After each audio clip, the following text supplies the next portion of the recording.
What is up, Chiefs Kingdom? This is Chiefs News Daily. I'm Hayley Lewis, and we got you covered over the next 10 minutes. This episode gonna be a little bit different. We got a special guest with us today, a 9-year NFL veteran who played 6 seasons for the New York Jets before making a stop in Kansas City from 2013 till 2016. Over the span of his entire NFL career, he was never released or dropped from an active roster. The defensive end now is serving as the Director of Player Development for the University of Maine's football team. Please welcome to the show, Mike DeVito. All right, Mike, appreciate you being on. We're going to dive right into it, talking about, obviously, the Kansas City Chiefs. That's all we do all day long, right? It's what other teams tend to do all day long, too, because these are the world champs, right? So let's talk about this three-peat. This has been the conversation ever since practically, the parade? And it was on to, okay, what's the next thing that's going to happen? You know, as a player, how hard it is to accomplish these things. You know what goes into it. The fact that they did back-to-back is quite crazy. Is it plausible? Does this team have the bones to get it done? Man, if there's ever been a team in NFL history that has the chops to get it done, it's the KC Chiefs with Andy Reid and Pat Mahomes and that veteran crew they have. You know, when you're talking about something like a three-peat, and just repeating success in the NFL can be is very difficult. And I think there's a mental aspect of that, right? Because this whole season, we're going to be talking about the three-peat, right? And getting that done. And when that's the case, you really have to have good leadership to make sure that guys aren't too worried about that, right? There's already so much pressure that goes into an NFL season. The last thing you want is this added outside element. Obviously, that's what we're striving for. And you can see that that's what they're doing with the moves that they're making, Veach and Andy Reid and all that stuff. The guys are bringing in, the people that they're signing, they're going for. I mean, that's what everybody's going for every year is to win the Super Bowl.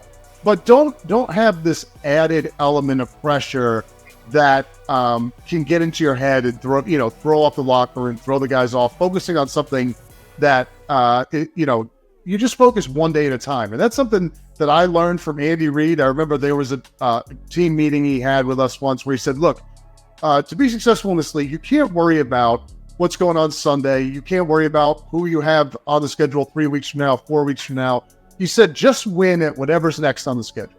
So whether it be lunch, whether it be the weight room, the film room, do that better than the other teams are doing those things. And I've really tried to mimic that just in life. You know what I mean? It's like, I want to make sure everything I'm doing with a purpose and a reason and intention. And so going back to what I said, that's why I'm so high on this team doing it, is because they have great leadership that's not going to let this three-peat narrative get in the way of just being productive at the little things day in and day out. And when you continually stack those bricks, obviously success naturally follows. And you have all the guys, you have to do it. So that's what I'm looking for them to do, is just block out, the narrative and just focus on one day at a time. And Andy Reid and those guys will get that. Just from the outside in as a player, being able to see those two go at it and bring in the draft class, what do you think of the duo of Veach and Andy Reid every single year? Well, I'm sure we'll get into, who do you think they're going to draft? And beauty is, if you look back at the resume, whoever it is, it's like, I totally trust it, because they just hit home run after home run after home run.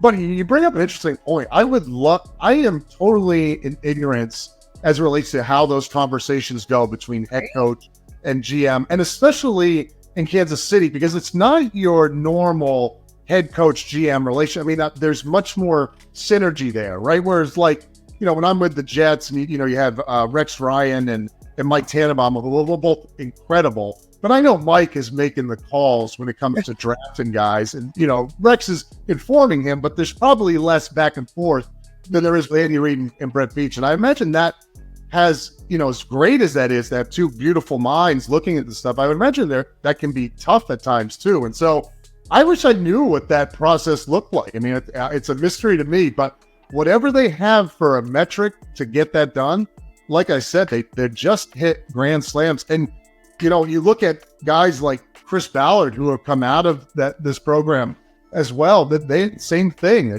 They know how to draft guys. And I believe that's from the obviously having Andy Reid and to look up to, and how they do that, and Dorsey being there, and the guys that Dorsey brought in. So a special organization top to bottom. And but I would like to know one day what it's like to It's always incredible. They don't just hit in the first round. I mean, obviously you see the guys they bring in at every round. It's like, wow, how is that guy down a first round pick? It's amazing. Whether you're a world-class athlete or a podcaster like me, we all understand the importance of mental and physical well-being and proper recovery. That's why I'm excited that Unifyd Healing is sponsoring this episode of Chiefs News Daily.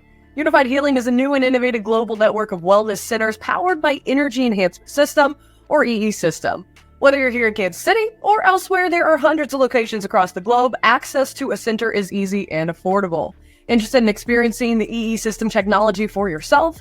Go to unifydhealing.com/KCSN to learn more and find a center near you. That's unifydhealing.com/KCSN.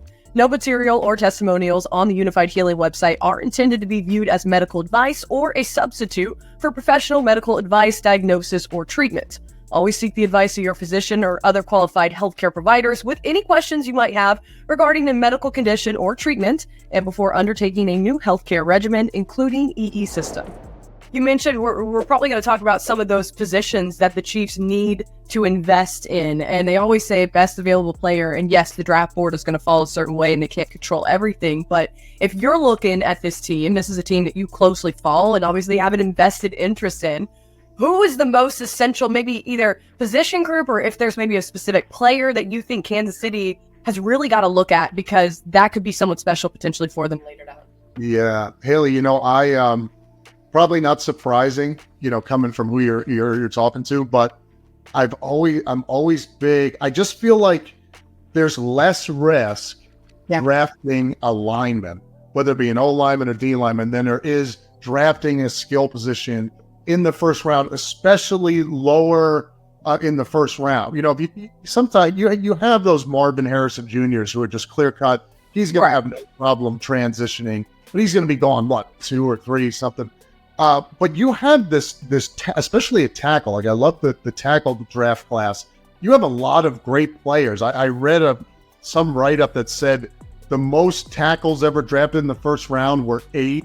I believe that was in 2008. There were 8 tackles drafted, and I think they're saying that there's a chance to match that this year. So there's a lot of great offensive tackles out there. Obviously, that's a spot, that left tackle spot is a position that KC needs.